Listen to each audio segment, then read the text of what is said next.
Welcome to History with Herodotus, where the boundaries of time and geography fade away and the tales of our collective past come alive. Today, we embark on a journey to the Crimean Peninsula, a land of strategic importance nestled between the Black Sea and the Sea of Azov, to explore one of the most pivotal events in modern history, the Siege of Sevastopol, which took place from 1941 to 1942. The year was 1939. And the world was on the precipice of chaos. Nazi Germany, under the leadership of Adolf Hitler, had been making aggressive overtures towards its neighbors, seeking to expand its territorial control and impose its ideology on the continent. The Molotov-Ribbentrop Pact, signed in August of that year, marked a significant turning point, as it included a secret protocol dividing Eastern Europe into Soviet and German spheres of influence. The Soviet Union, led by Joseph Stalin, had been watching the developments in Europe with great interest, seeking to protect its western borders and expand its own influence. The subsequent invasion of Poland by both Germany and the Soviet Union marked the beginning of World War II, a conflict that would eventually engulf the entire world. As the war spread across Europe, the Soviet Union found itself facing a formidable foe in Nazi Germany. The German army, known for its military prowess and strategic brilliance, had been making steady gains, pushing deep into Soviet territory. The city of Sevastopol, located on the Crimean Peninsula, was a crucial stronghold for the Soviet Navy's Black Sea Fleet, providing a secure harbor and access to the Mediterranean. The Soviet forces, although initially caught off guard, quickly regrouped and began to resist the German advances. The Crimean Peninsula, with its strategic ports and naval bases, became a key objective for both sides.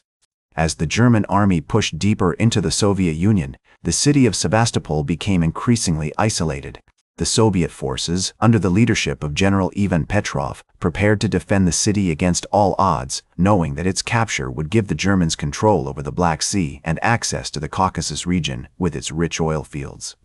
The months leading up to the siege were marked by intense fighting, as the Soviet forces sought to hold back the German advances. The city of Sevastopol, with its historic fortifications and strong naval presence, was transformed into a formidable fortress, ready to withstand the impending onslaught. The inhabitants of the city, a mix of military personnel, civilians, and sailors, steeled themselves for the long and brutal battle that lay ahead. As the autumn of 1941 gave way to winter, the German army, led by General Erich von Manstein, began to close in on Sevastopol. The Soviet forces, although outnumbered and outgunned, remained resolute, determined to defend their city against all odds. The first major actions of the siege began to take shape as the German army launched a series of probing attacks on the Soviet defenses. The Soviet forces, although battered and bruised, held firm, buying time for reinforcements to arrive and for the city's defenses to be strengthened.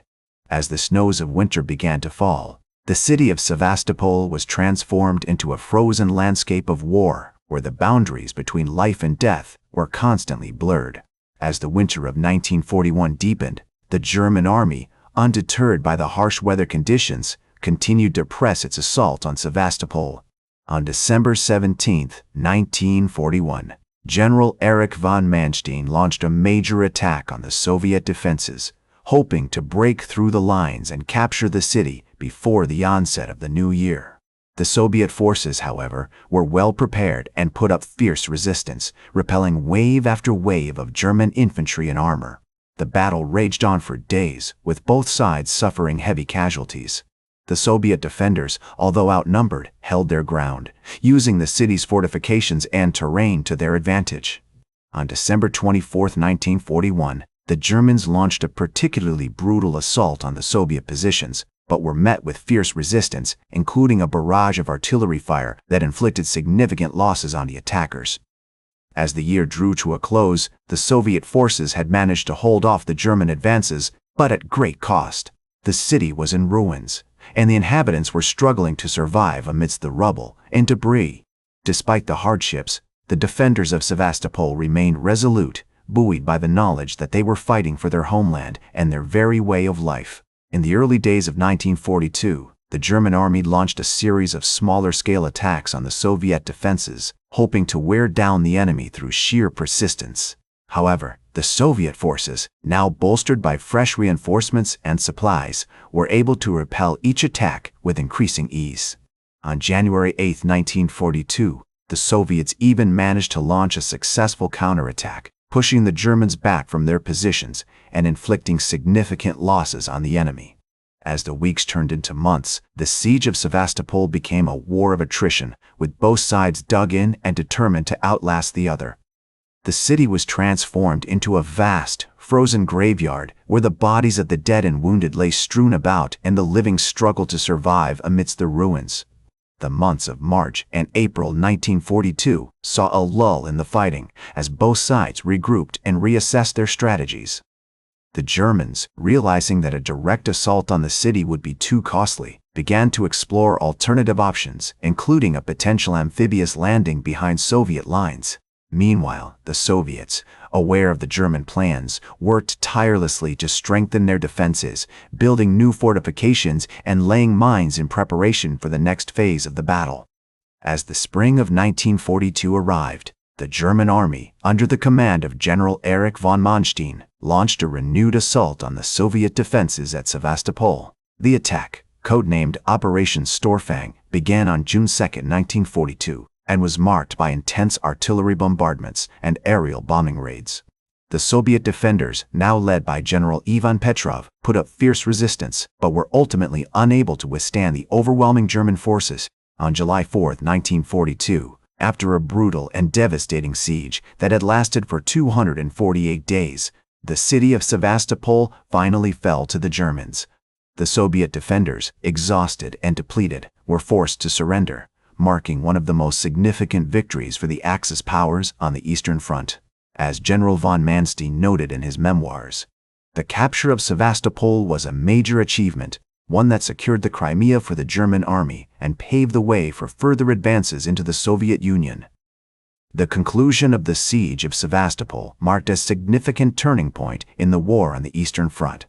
The loss of the city and its strategic port facilities dealt a severe blow to the Soviet Navy, limiting its ability to operate in the Black Sea. However, the siege also came at great cost to the German army, which had suffered heavy casualties and expended vast resources in the campaign. In the years that followed, the Siege of Sevastopol would be remembered as one of the most brutal and devastating battles of World War II. The city itself was left in ruins, its buildings reduced to rubble, and its inhabitants forced to endure unimaginable hardship and suffering. As a Soviet veteran of the siege later recalled, Sevastopol was a city of death, where the living were forced to walk among the dead and where the very fabric of humanity seemed to be torn apart. Today, the Siege of Sevastopol is remembered as a testament to the enduring spirit of the Soviet people who fought against overwhelming odds to defend their homeland. The city has been rebuilt, and its historic sites and monuments serve as a reminder of the devastating consequences of war. The legacy of the Siege of Sevastopol continues to shape our understanding of World War II and its impact on the world. It serves as a reminder of the devastating consequences of war and the importance of promoting peace and diplomacy. That's all for today's History with Herodotus. Remember to like, share, and subscribe. And until next time, remember that to understand the present, we must first understand the past.